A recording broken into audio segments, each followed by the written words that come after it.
Talvez você se pergunte o seguinte: antes dos tupis subirem pelo litoral brasileiro, como eu expliquei ontem, havia presença humana?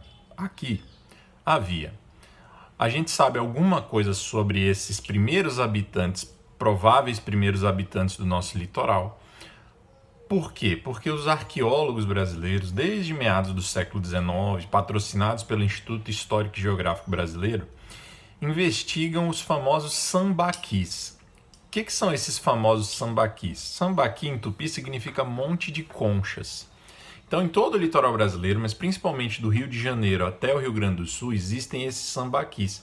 São montanhas, montanha é um exagero, montes de conchas que os maiores chegam a ter quase 50 metros de altura e são, assim, depósitos de, entre aspas, lixo, né? Então, restos de crustáceos que os homens usavam para se alimentar, ossos de animais, chifres e principalmente conchas.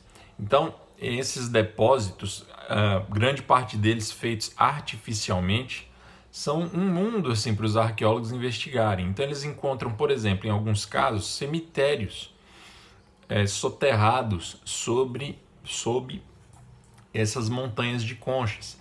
Instrumentos usados por esses homens pré-históricos anteriores aos tupis.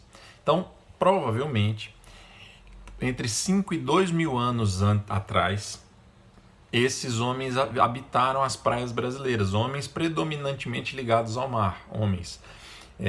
Eles viviam em regiões próximas a ilhas nos litorais, regiões mais alagadiças, eles viviam da pesca, coletavam-se alimentos ali nas florestas próximas à praia, mas eles eram predominantemente ligados ao mar. O que a gente sabe sobre eles é muito pouco e é muito especulativo. Se você tiver curiosidade, busca aí, tem alguns vídeos de arqueólogos brasileiros falando sobre os sambaquis das nossas praias. Tá beleza, pessoal? Acho que é isso. É só mesmo um vídeo curto para dizer para vocês que assim, a nossa curiosidade não tem limites. Então, assim, é natural se perguntar, né? E antes dos tupis? Já que você está dizendo que os tupis, eu não sei se eu mencionei isso, mas é provável que tenha sido mais ou menos ali no início da era cristã que os tupis e os tapuis fizeram aquela migração e adentraram o território que hoje é o Brasil. E antes disso, não havia presença humana? Havia. E o indício que a gente tem é sobre esses povos dos sambaquis. Antes dos povos dos sambaquis, havia presença humana? Não sabemos. Por quê? Porque o nosso conhecimento não vai tão longe. Pode ser que se descubra algo que indique, né, essa presença humana. Então, assim, depois a gente pode falar sobre os como é que eles chamam? Sítios arqueológicos brasileiros. Então, tem aí uns achados que datam de 10 mil, de 15 mil anos. Depois eu falo sobre isso, tá? Mas esses povos sambaquis são uma coisa um pouco mais sólida, um pouco mais consistente. Tá? E aí a gente pode falar deles com um pouco mais de confiança. Um pouco mais de confiança, mas ainda é um conhecimento muito fugaz, tá? É uma coisa assim, estamos falando de uma época sem documentação histórica. E a história é assim, quanto mais recuado e menos documentação, menos certeza a gente tem. E às vezes a gente fica no campo da pura conjectura, tá? Pré-história.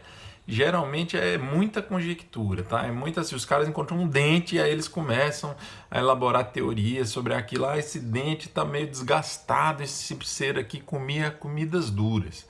Ah, esse dente tá coloração. Vamos fazer o teste do carbono 14, teste bastante questionável, por sinal, para ver a idade dele. Ah, tem 10 mil anos. Então, assim, é apenas por curiosidade. E para a gente conseguir ter uma ideia, né, do que os livros falam para nós sobre esse assunto aí da pré-história brasileira. Ok? Então, a gente continua aí nos próximos vídeos sobre os tupis, falando agora sobre o desenvolvimento dos tupis, os costumes, etc. Tá beleza, pessoal? Um abraço.